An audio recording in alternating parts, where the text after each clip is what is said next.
नमस्कार, आप देख रहे हैं यूपी न्यूज 24/7 और मैं हूं आपके साथ ज्योतिका। आई रुख करते हैं फटाफट खबरों की ओर। आगामी जम्मू कश्मीर विधानसभा चुनाव के लिए भारतीय जनता पार्टी के उम्मीदवारों की एक और लिस्ट जारी की है। इस लिस्ट में 6 उम्मीदवारों के नाम का ऐलान किया गया है। इस लिस्ट में आरएस पठानिया उधमपुर पूर्व से और नसीर अहमद लोन बांदीपोरा से चुनाव लड़ेंगे। करनाह सीट से मोहम्मद इदरीस करनाही को टिकट मिला है। हंदवाड़ा सीट से गुलाम मोहम्मद मीर पार्टी के प्रत्याशी होंगे। गुरेज सीट से फकीर मोहम्मद खान लड़ेंगे। सोनावारी विधानसभा सीट से अब्दुल रशीद खान मैदान में होंगे। सरकार ने पत्र में कहा कि आरजी कर अस्पताल में हुए भयावह घटना के बाद 1 महीने तक मैंने धैर्यपूर्वक पीड़ा सही। मैं उम्मीद कर रहा था कि ममता बनर्जी अपनी पुरानी शैली में आंदोलनकारी जूनियर डॉक्टर से बात करेंगी, पर ऐसा नहीं हुआ और सरकार अब जो भी दंडात्मक कदम उठा रही है वह बहुत अपर्याप्त है, काफी देर से उठाए जा रहे हैं। सादेक को अयोग्य ठहराए जाने के सही कारण का आधिकारिक तौर पर पेरिस पैरालंपिक समिति ने खुलासा नहीं किया।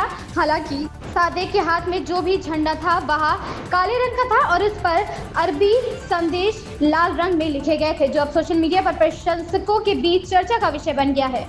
सीएम योगी आदित्यनाथ ने रविवार को अम्बेडकर नगर में कहा कि सत्ता में आने के लिए सपा षड्यंत्र रच रही है। जाति के नाम पर लोगों को बांटने की कोशिश की जा रही। सीएम बोले कि सपा सरकार में जो जितना बड़ा गुंडा होता था उसको उतना बड़ा ओहदा मिलता था।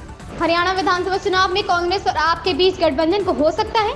चर्चा है कि गठबंधन को लेकर कई दौरे की बैठक हो चुकी है, लेकिन कई सहमति नहीं बन पाई है। इस बीच आप के विधायक सोमनाथ भाटी ने सोशल मीडिया एक्स पर कहा कि हरियाणा में आप कांग्रेस गठबंधन से पहले आपको लोकसभा चुनाव के दौरान दिल्ली में बने इसी तरह की गठबंधन की प्रभावशीलता का मूल्यांकन करना चाहिए। केंद्रीय गृह मंत्री अमित शाह ने कहा कि जम्मू कश्मीर में अगर नेका और कांग्रेस की गठबंधन सरकार आती है तो पीछे पीछे आतंकवाद भी आएगा।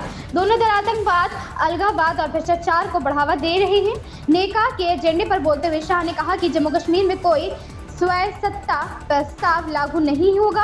हम फिर से जम्मू कश्मीर के साथ अन्याय नहीं होने देंगे। शाह शनिवार को जम्मू में पार्टी के विजय संकलन बूथ कार्यकर्ता सम्मेलन में बोल रहे थे।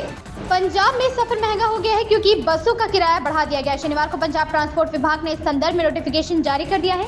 सामान्य बसों का किराया 23 पैसे प्रति किलोमीटर के हिसाब से बढ़ाया गया है, जबकि कोच और सुपर कोच वाली बसों का किराया 41 से 46 पैसे प्रति किलोमीटर के हिसाब से बढ़ाया गया है। भारत के ऊर्जा उत्पादन और ट्रांसमिशन सेक्टर में आने वाले दिनों में जबरदस्त विकास देखने को मिलेगा और यह साल 2030 तक बढ़कर $280 अरब हो सकता है। अमेरिकी फर्म जेफरीज ने अपनी ताज़ा रिपोर्ट में दावा किया है कि रिपोर्ट में कहा गया है कि भारत में जैसे जैसे विकास दर बढ़ रही है वैसे ही ऊर्जा की खपत भी बढ़ेगी। रिपोर्ट के अनुसार भारत का ऊर्जा उत्पादन और ट्रांसमिशन सेक्टर वित्तीय वर्ष 2017 से 2023 की तुलना में वित्तीय वर्ष 2024 से 2030 तक बढ़कर दोगुना यानी कि करीब $280 अरब तक हो सकता है। दरभंगा में डीएमसीएच के सुपर स्पेशलिटी हॉस्पिटल के उद्घाटन समारोह के दौरान केंद्रीय स्वास्थ्य मंत्री जेपी नड्डा ने सामने बिहार सरकार के समाज कल्याण मंत्री मदन साहनी ने उनके सामने ही स्वास्थ्य सेवाओं की पोल खोल दी। उसको खोलकर उद्घाटन समारोह की किरकिरी कर दी। उन्होंने सभा को संबोधित करते हुए कहा कि पटना से मरीजों को सुविधा उपलब्ध कराने को भेजा जाता है, वह दरभंगा के मरीज तक नहीं पहुंच पाती है। निर्देशक वासन बाला की बहुप्रतीक्षित एक्शन ड्रामा फिल्म जिगरा का टीजर अभी कुछ ही देर पहले जारी किया गया है। इस फिल्म में आलिया भट्ट धमाकेदार एक्शन करती नजर आएंगी। टीजर की बात करें तो इस टीजर में आलिया मिस्टर भाटिया को अपनी आप बीती सुनाती नजर आएंगी। इन खबरों में बस इतना ही। बने रहिए यूपी न्यूज 24/7 के साथ।